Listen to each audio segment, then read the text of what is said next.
Good morning dear student. आज हम one संसाधन के बारे में पढ़ेंगे। मनुष्य जाति या फिर अपने कह सकते हैं कि संजीव जगत का आधार वन, जो अपने ऑक्सीजन प्रदान करते हैं, उनके बारे में अपने अध्ययन करेंगे। प्राकृतिक वनस्पति एवं वन। वन संसाधन एक प्रमुख स्थलीय प्राकृतिक संसाधन है जो प्राकृतिक वनस्पति समूह का अभिन्न घटक है। भौतिक दशाओं में स्वतः विकसित होने वाला पादप समुदाय प्राकृतिक वनस्पति कहलाता है, जिसमें पेड़ पौधे, झाड़ियाँ, घास सम्मिलित हैं।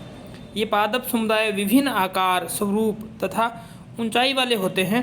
प्राकृतिक वनस्पति की विस्तृत विवेचना करने से पूर्व वनस्पति जात, वनस्पति तथा वन में अंतर करना स्पष्ट है। अब ये तीनों अलग अलग चीज़ें हैं, लेकिन अपने एक ही आधार पे लेते हैं। अब देखते हैं वनस्पति जात। किसी भौगोलिक प्रदेश में किसी समय विशेष से संबंधित समस्त जातियों के पेड़ पौधे, झाड़ियाँ वनस्पति जात कहलाती हैं। इसी प्रकार वनस्पति पेड़ पौधों की जाति विशेष, यानी जैसे वृक्ष, छोटे पौधे, झाड़ियाँ, घास, सूक्ष्म कारक, लाइकेन आदि का विशेष समूह क्या कहलाता है? वनस्पति कहलाता है। वन किसको कहते हैं? आज हम वन के बारे में लंबी चर्चा करने वाले हैं। वन वृक्षों और झाड़ियों से अवतरित बड़े भूभाग को क्या कहते हैं? वन कहते हैं। इस प्रकार की प्राकृतिक वनस्पति वृक्षों की प्रधानता होती है। अब बात करते हैं अपने प्राकृतिक वनस्पति की संरचना व स्वरूप किस प्रकार की होती है।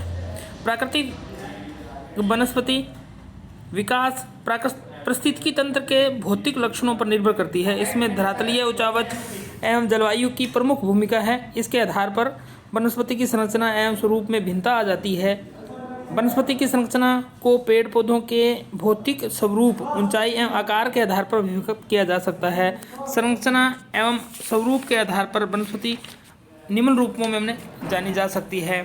एक है वृक्ष, फिर आती है झाड़ी, फिर है महालताएं या कंठलताएं, एक होती है लताएं, फिर तृण और घास, और फिर लाइकेन। लाइकेन सबसे छोटा, वनस्पति का छोटा स्वरूप क्या है? लाइकेन है। ठीक है। अब नेक्स्ट पढ़ते हैं अपने प्राकृतिक वनस्पति को प्रभावित करने वाले कारक। ठीक है। एक उचावच, समस्त जमीन पर होने के कारण यह पेड़ पौधों व जीव जंतुओं की कमी पाई जाती है, जबकि ऊबड़ खाबड़ जमीन पर जो मनुष्य की पहुंच से दूर हो वहां पर जीव जंतु एवं वन अधिक मात्रा में पाए जाते हैं। पथरीली जमीन पर वनस्पति कम पाई जाती है, ये हम सबको पता है। भूमध्य रेखा से दूरी, जैसे जैसे भूमध्य रेखा पर खूब सारे पेड़ पौधे पाए जाते हैं, जैसे जैसे दूर जाते जाएंगे पेड़ पौधों की कमी होती जाएगी। भूमध्य रेखा के पास घने जंगल पाए जाते हैं तथा जो जो हम भूमध्य रेखा से दूर होते जाएंगे पेड़ पौधे कमी आती जाएगी।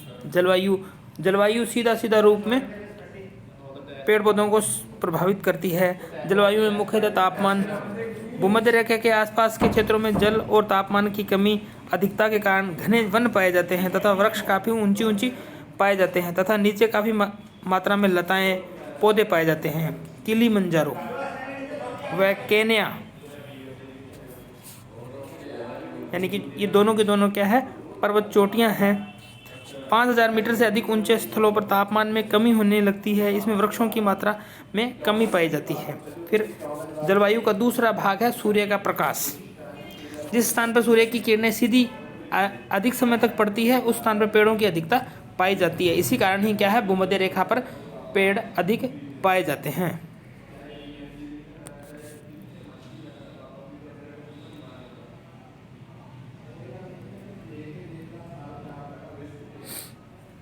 वृक्षों की आयु भी अधिक पाई जाती है। पेड़ों में सूर्य की किरणों को प्राप्त करने की होड़ लगी रहती है। उदाहरणतः रेडवुड के तने की ऊंचाई 300 से 400 फीट तक होती है। फिर तीसरा जलवायु का मुख्य घटक है वर्षा। जहाँ पर अधिक मात्रा में वर्षा होती है वहीं वृक्ष भी अधिक पाए जाते हैं, जबकि कम वर्षा वाले स्थानों पर कम वृक्ष पाए जाते हैं। जहाँ पर कम वर्षा परंतु रुक के होती है वहाँ भी वृक्षों की मात्रा अधिक पाई जाती है। जल की उपलब्धता के अनुसार पादप अनुकूलन कर लेते हैं। जो पादप शुष्क दशाओं में अनुकूलन करते हैं उसे क्या कहते हैं? मरूदभिद। यानी कि जो मरुस्थलीय भागों में पाए जाते हैं, उन्हें मरूदविद कहा जाता है।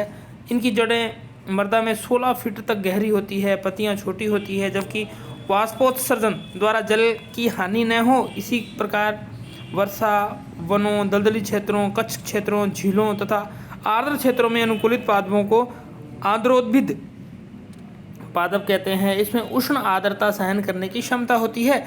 ऐसे पादप जो न तो ज़्यादा नमी सहन करते हैं तथा न ही शुष्कता, तो उसे समोद्भिद पादप कहते हैं, जबकि जलीय पादपों को जलोद्भिद पादप कहते हैं। जल की कमी होने पर जो पादप तने झड़ा देते हैं इसे पर्णोपाती कहते हैं।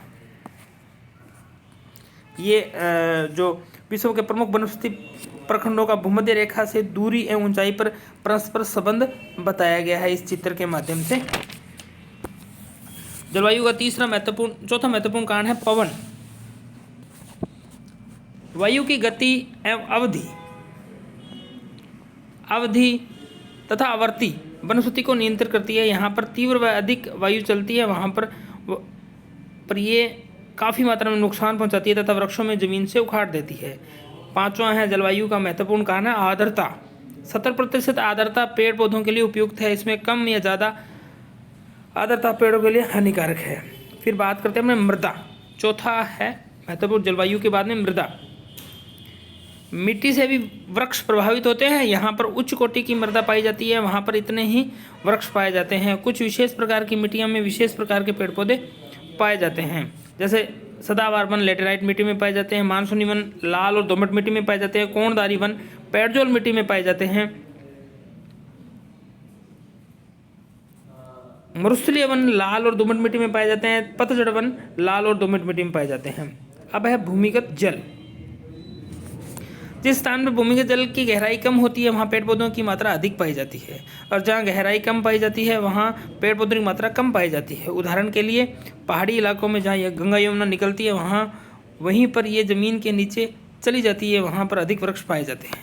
अब समुद्र तल से ऊंचाई। नेक्स्ट, जो हम ऊंचाई पर जाएंगे त्यों ही तापमान में कमी आ जाएगी। कमी के कारण जैव विविधता में भी कमी आ जाएगी। और अंतिम कारण है मानवीय बसाव। मानवीय बसाव का भी वृक्षों पर प्रतिकूल प्रभाव पड़ता है। मनुष्य की आवश्यकता पड़ने के कारण मनुष्य पेड़ पौधों को काटकर उसकी जगह पर कृषि प्रारंभ कर दी है, तथा जब तक इस जगह उर्वरक शक्ति रहती है तब तक वह कृषक उस पर कृषि करता है। तो इसकी उर्वरक शक्ति कम हो जाती है, तो समाप्त हो जाती है, तो उस स्थान को छोड़कर दूसरे स्थान पर चले जाते हैं। तो ये महत्वपूर्ण कारक थे जो पेड़ पौधों को प्रभावित करते थे, जिसको अपन ने पढ़ा। प्राकृतिक वनस्पति को प्रभावित करने वाले कारक या वन को प्रभावित करने वाले कारक, जैसे ऊंचावच बताया, भूमध्य रेखा से दूरी बताई, जलवायु में भी अन्य अलग घटक बताए, जैसे तापमान, सूर्य का प्रकाश, वर्षा, पवन, आर्द्रता, फिर मृदा, भूमिगत जल, समुद्र तल से ऊंचाई और मानवीय बसाव। ये सब महत्वपूर्ण कारक हैं जो प्राकृतिक वनस्पति को प्रभावित करते हैं। इस वीडियो में इतना ही पढ़ेंगे। नेक्स्ट वीडियो में पढ़ेंगे अपने प्राकृतिक वनस्पति के प्रकार एवं उनका वितरण। धन्यवाद।